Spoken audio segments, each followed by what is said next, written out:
obviously really good at running the ball. I think they're averaging like 216 over the last 5 games. Just why are they so good, and what kind of challenge does that present for you guys? It's a huge challenge, man, going against a team who can run the ball like that. But we done played against teams in the past who ran the ball a lot, man. We done did good, and we done did bad in some games. And I think this game is just another opportunity to learn from what we did in the past and show and put on film that we've learned from our mistakes, or either show and put on film that we didn't learn from our mistakes. But I feel like in those games that we did get our butts beat up front, when it come down to stopping the run and stuff, we learn from our mistakes, and we get a chance to put it on film that we learn from our mistakes. So, Ulbrich was talking yesterday about how against the Colts, who run a similar system, you obviously didn't have the kind of performance you want.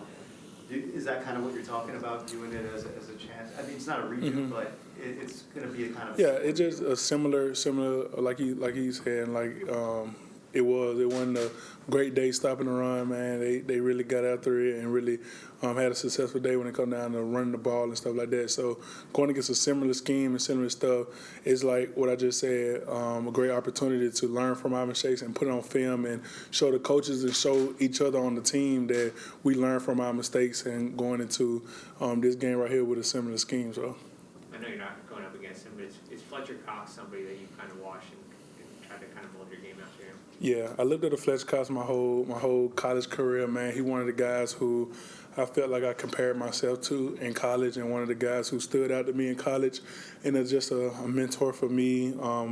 Talk to him here and there and stuff like that, coming out of college and going through the draft process, and getting a chance to watch him and watch his tape and learn different stuff from him, man. He's an amazing player, an amazing person, and yeah. Is there anything in particular that you try to take from his game? Everything.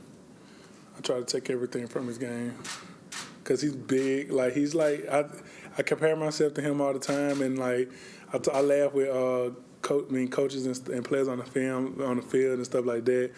That my comparison coming out of college with Aaron Donald, and I'm like, I cannot be Aaron Donald. Like Aaron Donald is, first of all, like 6'1", 285 pounds, quick as lightning, like super get off, amazing pass rushes, and this like all around freak. And I'm like, I compare myself to Fletcher Cox because same height, same weight, size, probably the same power rushes. And of course, I grew up watching Fletcher Cox like do the things he do and trying to imitate the stuff he doing like coming out of high school and college. So.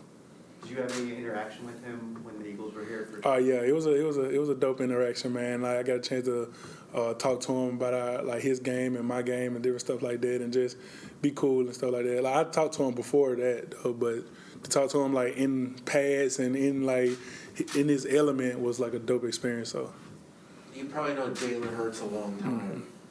Can you talk about the relationship and also the challenges he presents as a player? We got a great relationship, man. We came in together at Bama, and I got a chance to see him grow and even go off to Oklahoma. I talked to him when I was in the NFL. He went out to Oklahoma about the success, see his work ethic, and I knew his work ethic at Bama.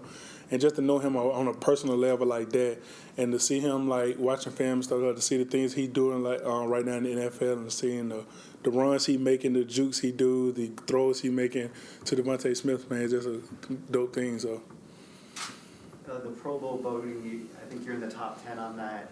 Just what would that mean to you?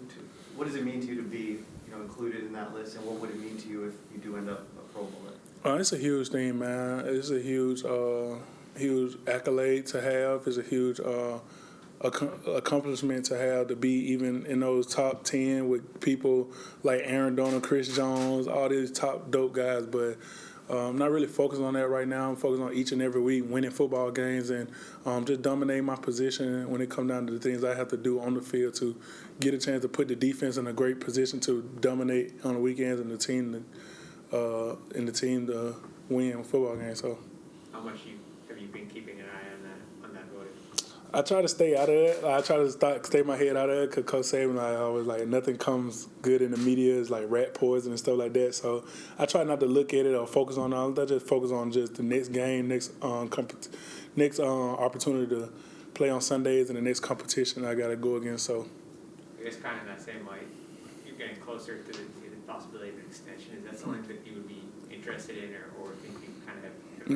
Nah, I definitely haven't been thinking about that, man. Just Yeah, all that was like rat poison to me, like Coach Saban used to say, man. So I just started just focus on what I can control. I can't control the Pro Bowl votes. I can't control extension and money and all that stuff. So all that I control is helping the team, helping the defense, and doing all I can do to win football games. So Another Alabama connection, Landon Dickerson.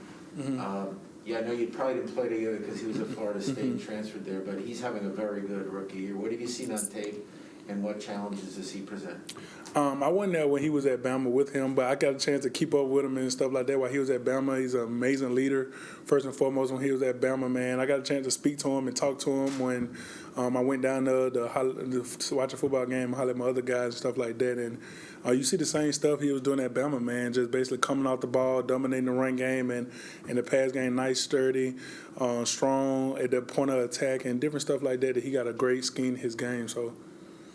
And the left tackle is massive and athletic, Jordan Maletta. Yeah. What kind of challenges does he present? I don't go against him. So I'm talking about to the defense. Yeah. Oh, he's a huge guy, massive guy. I got a chance to see him in training camp, and it was like, man, like he's a huge dude, man. But when it comes down to run blocking, man, you can see that whole left side with Landon Dickerson and him, especially on the doubles and different stuff like that. Come off the ball and move people at the point of attack and stuff like that. Just the mass that them two guys have is definitely going to be a huge challenge when it comes down to, like I said, stopping the run and doing the things that we have to do to put it on film to stop the run. So, Just, you kind of talked about not getting ahead of yourself and focusing on the job of hand. Like, you came into a high-profile situation, Alabama, obviously, you're in New York now. How important was it for you to learn that, and how did you learn that? Was it hard at first? Did you find yourself kind of, looking at stuff maybe you shouldn't have, or that kind of stuff?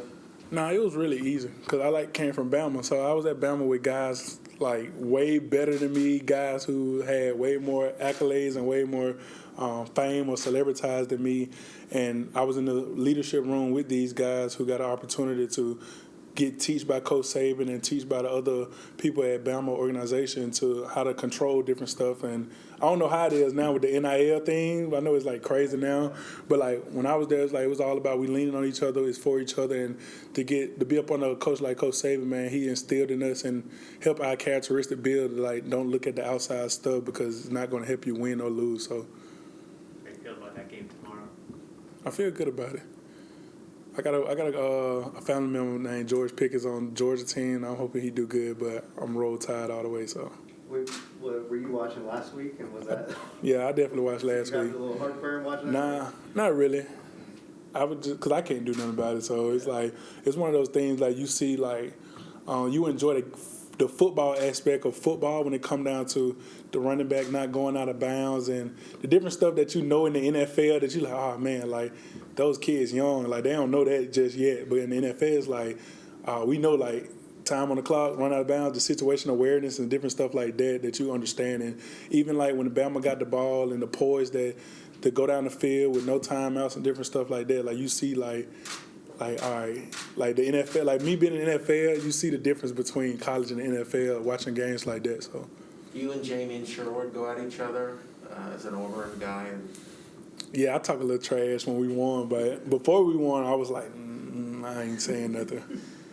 You have a special thing with your cleats this week? Yeah, we doing my cause, my cleats. Me and my brother actually doing the same exact thing. I'm doing American Cancer Society and breast cancer awareness. My mom passed away from breast cancer, and I'm an American Cancer ambassador. So I wanted to basically support both causes on my cleats and stuff like that. So.